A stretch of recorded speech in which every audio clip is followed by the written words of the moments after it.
Hello again, Jim here, Contrary Future Time, Plant of the Week. And the Plant of the Week this week comes on foot of a discussion that I had with a very good friend of mine, a tattoo artist, a brilliant tattoo artist called Jim McCart, that I met many years ago when I worked in the UK. We actually worked in the garden of Dennis Healy, the old Labour MP. We worked in his garden and he was a bit of a fascinating character. And myself and Jim became good friends, lost touch with each other for years thanks to the power of the internet. We managed to get back in contact and now we chat the odd time. We haven't chatted now in a while, but a great guy. And if you ever want to see some real artist, a real artist at work tattooing, get onto his Instagram, Zen Not Zen, and you'll see some great stuff there. But we were talking about Mahonia japonica.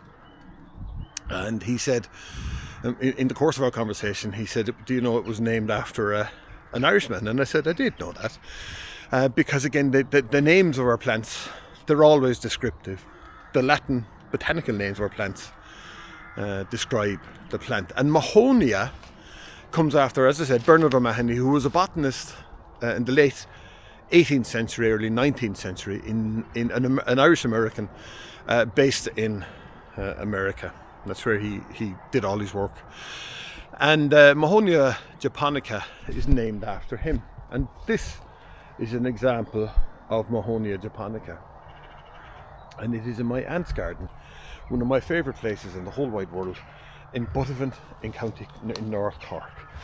And Mahonia, as I said, called after Bernard O'Mahony, and japonica. Now, the japonica bit is not entirely true because this is actually a native of China, which means that the name should be sinensis rather than japonica. But japonica it is, and Mahonia japonica is a member of the Berberaceae family, so it's a member of the Berberis family.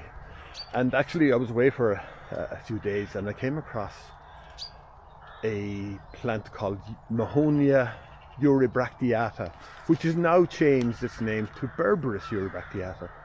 And it's a magnificent plant. And one of the reasons that it is so magnificent is it's so almost architectural. Look at the leaves on this. Look at the gloss on the leaves. Now this plant is ideally situated. Gets a bit of sun during the day, but it's shaded from the trees that are all the way around it. And these trees are quite dense. So the plant itself doesn't really like full sun. It's happy in shade, or certainly happy in partial shade. And that's the real beauty of it. It grows to somewhere in the region of 2 meters in height. So what's that roughly? Just there. And me, I'm not quite nowhere near 2 meters, so up to about there. And about the same spread. But this plant is here for 40 years, so it will grow much bigger than what the textbooks will tell you. And the reason for that is that the textbooks generally describe a plant at between 10 and 20 years old, roughly, give or take. But this plant is 40 years old. And I know that because when Auntie Rita moved up here all those years ago, she planted this garden. And it's a little bit overgrown now because the garden takes a bit of maintaining. But it is a beautiful, beautiful plant. And as I said, the leaves are really architectural in it. And the spines, they're not thorns. They are actually modified leaves, which is an interesting fact about Mahonia. And the flowers are gorgeous. And there is a beautiful scent as I sit here. So at this time of the year, when you have a few insects are coming into their own now, they're beginning to move around, they will be attracted to the yellow flowers and the nectar in them. These turn into fruits, which I'm told are used in Persian culture and Persian cooking. Very, very, very bitter, but incredibly high in vitamin C. And the extracts of this plant are used to treat, in some cultures, Chinese culture, Persian culture, used to treat, they produce a thing called berberine, and it's used to treat diabetes, which it seems to be quite successful in doing so, but it has no medical backing to that now. So you can make that of that what you will. It has no medical background at all. But people do swear by it, and I suppose, look, if it works for them, it works for them. Interestingly though, the plant itself, when you break a stem, and I'm going to rather naughtily and boldly break the stem. You see that? See that yellow? See that yellow? That is used as a dye.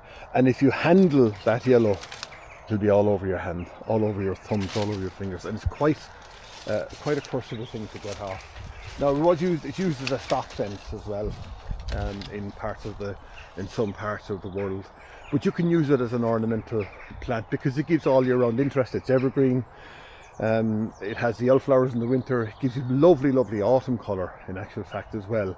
Autumn colour in places where there's actually more shade, which is interesting. And you can propagate it quite easily. Semi-ripe cuttings in the autumn. You can use seed, which is not as successful. You can divide it. Now you're not dividing it as you would. You're not dividing it as you would a herbaceous perennial. But sometimes what you'll see is suckers will come up, and you can cut the suckers off, and they plant them up, or plant them into a pot, root them, and then that will grow, planted the following year, and it'll grow into a plant. Or you can layer it, and by layering it, what I'm going to do with that stem that I took off there is I will wound the underside of the branch, and let me see if I can do it here. So I'll bend it like that, wound that part, so that's exposed to the soil, dip it into the soil, keep it in the soil, and it will root, and I'll have a new plant next year. Take off most of the leaves though, all those big leaves, they'll all have to come off because there won't be enough, the plant won't be able to take up, or your cutting won't be able to take up enough nutrients to actually root. An interesting plant, Berberis, in the Berberis family. Stick it in your garden, keep it trimmed back. Don't let the kids near it because they'll get, they'll be complaining about getting pinched with the thorns. But of course the other argument is put it in your garden, let them get pinched by the thorns and they won't go near it. Maybe that's the cruel side of it. The cruel side of horticulture. That's it from me this week. That's the contrary fuchsia, Mahonia japonica, member of the Berberis family. Talk to you at the next plant.